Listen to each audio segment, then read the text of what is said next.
Le confinement nous a appris que finalement on dépend de pas mal de choses. Une activité pour être pérenne a besoin de s'adapter à son environnement et d'être très vite réactive pour pallier à de nouveaux problèmes. Avoir une bouée de sauvetage à proximité, un plan B, ou autrement dit avoir des alternatives, en cas de souci ça peut éviter de sombrer définitivement. Nous allons évoquer cela ensemble dans cette vidéo pour donner quelques pistes à chacun lorsqu'on a une entreprise.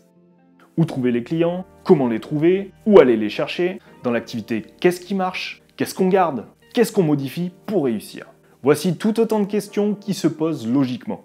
L'occasion d'être innovant et de proposer de nouvelles offres et services en découle. C'est un petit peu la même problématique lorsqu'on débute et qu'on est un jeune entrepreneur. Il faut savoir que les efforts et les réflexions mises en place sont énormes.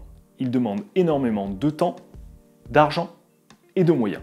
Dans ce genre de situation, compter le nombre d'heures de travail ne sert pas à grand chose et il n'est pas rétribué en conséquence. Ça c'est sûr.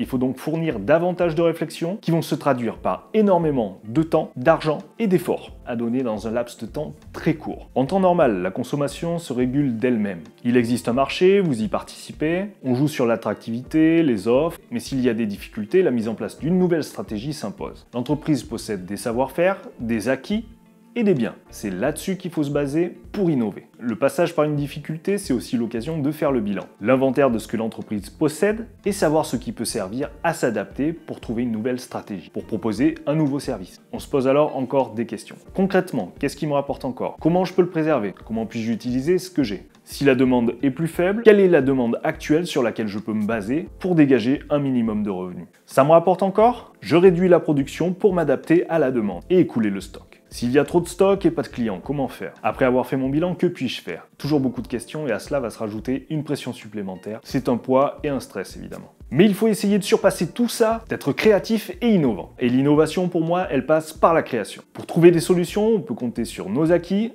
et tout ce que l'on a à disposition. Il faut penser aussi bien au matériel qu'au réseau et tout ce qui n'est pas visible. Contacter les partenaires est une possibilité d'entraide entre professionnels. Aujourd'hui, il faut bien prendre en considération qu'Internet offre une possibilité de vente de biens matériels et immatériels.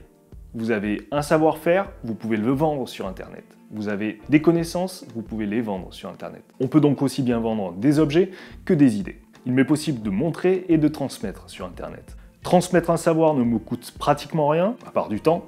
Ça peut être une solution pour sauver son activité.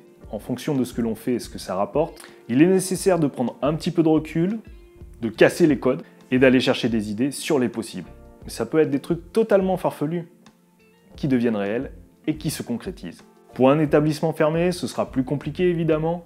Il est évident que si le client ne peut pas rentrer, il ne peut pas consommer. En tout cas, pas par le réseau habituel. Toujours voir et garder le positif.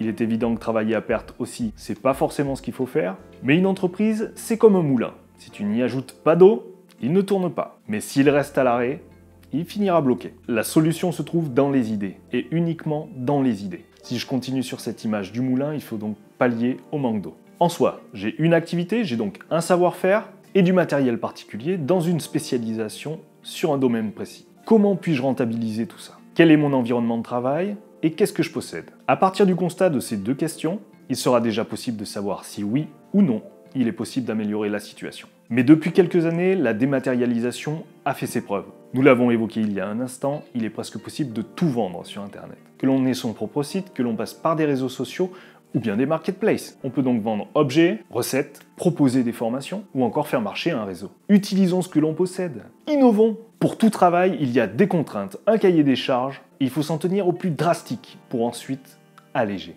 Prenons-le un peu comme un jeu, comme un challenge à surmonter. On a pu voir à travers les différentes crises que l'univers du luxe tirait très bien son épingle du jeu à chaque fois. Il est toujours très réactif et la majorité des crises lui a été profitable. Il y a donc peut-être quelques créneaux à prendre là-dedans. Une montée de gamme peut-être. Dans d'autres cas, des entreprises ont su se reconvertir et s'adapter aux demandes majeures du moment. En tout cas, il y a une chose qui est sûre. Si on attend et qu'on ne bouge pas, il y a peu de chances que quelqu'un vienne vous chercher. Et si vous ne montrez pas que vous êtes là, vous paraîtrez invisible. C'est donc le moment de tester et de tenter des choses. Je conclurai là-dessus. Prenez soin de vous.